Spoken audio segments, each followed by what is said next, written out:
If you could only shoot with just 3 lenses, which would they be? It's not always practical to take all your lenses with you. So introducing constraints like only shooting with 1, 2, or 3 lenses can really spark creativity, new approaches, and innovation. And I've found this to be true on a number of occasions. So if I could only keep 3 lenses and try and cover everything that I do, from testimonials, interviews, podcasts, these talking heads, here's what they would be and why.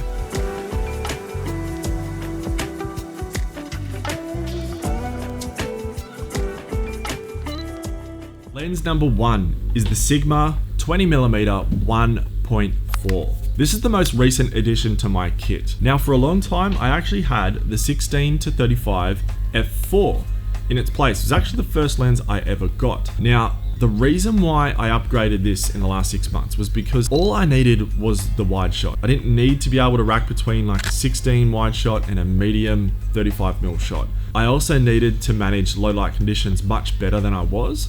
So getting a low aperture at 1.4 was going to do just that for me. Now next, the actual alternate version to this is the 2.8 aperture 16-35. That is extremely expensive. And again, it still didn't get me the lower aperture that I was after. So this is a fraction of the price of a 16-35 2.8. It is a prime lens. You don't have any zoom function, obviously, but I knew what I needed after owning the 16-35 and having the freedom to be able to move between different focal lengths and work out how often I use anything in between, or was I just using it for the widest shot possible?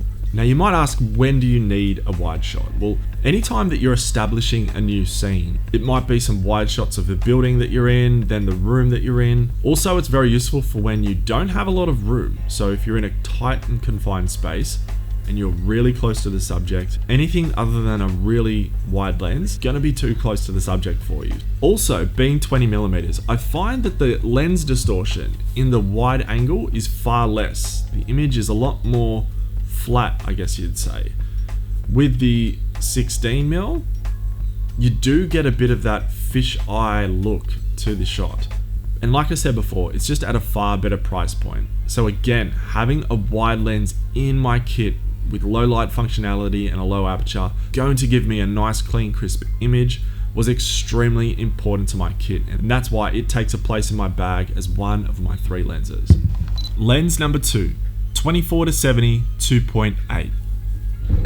This is the ultimate all-rounder. When I first bought this secondhand, this solved so many problems. I could do just about everything with this lens. Let's start with the focal range. 24mm, just wide enough to capture establishing shots, wide angles on a podcast or a talking head, and then you've got the full suite up to 50mm, which many consider to be the most natural focal length that the human eye perceives the world. Then you've got up to 70mm, which is getting you all the details. So this lens is extremely versatile, and it's probably the first lens that I would recommend anyone to get, because once you have it, you've got so much coverage to be able to understand exactly what the next best lens is for you from there. This lens is quite expensive to buy brand new, which is why I always recommend people to check out their local retail stores, check out their online marketplaces to see how many of these are available secondhand, and obviously try and make a decision for yourself to work out if it's in good condition and if it's worth saving the dollars on a secondhand lens. Now the 2.8 aperture is a huge leap forward from a kit lens, which your typical kit lens is a variable aperture, which usually starts at around 3.5, goes up to 7+. And the beauty with this is you can zoom all the way to 70mm and still have your aperture at 2.8.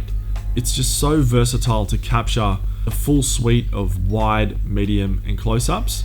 Again, to help you tell the story of where you are in the location shot, what are the characters in this, that's your sort of 35 to 50mm, and the what in the story, which is the details. You can zoom in on little details that are happening right up close. But when I'm further away, and at 70mm, that gets me to around 6 to 8 meters away from the subject, which would be, hey Siri, what is 8 meters in feet? The answer is 26.25 feet. Anything further away from that job is reserved for my next lens. Lens number 3, the 70 to 200 2.8. This thing is a beast. Now, what do I use this lens for? So this lens is for subject isolation. It shows all the details. It's also my go-to lens for headshots and portraits because of its ability to fill the frame with the subject, which is the individual, pick up all the beautiful details and colors, isolate it from the background, and blur it out. Where it's really practical for me is when my subjects, for the work that I do, are far away, which happens to me quite a lot. And look, if I'm being honest, the content on this channel, I don't use this lens barely at all, but for my 9 to 5, I use it a lot. That's why it takes a place in one of my 3 big lenses. Now, a quick honorable mention for one of my favorite lenses, which is the nifty 50mm 1.4.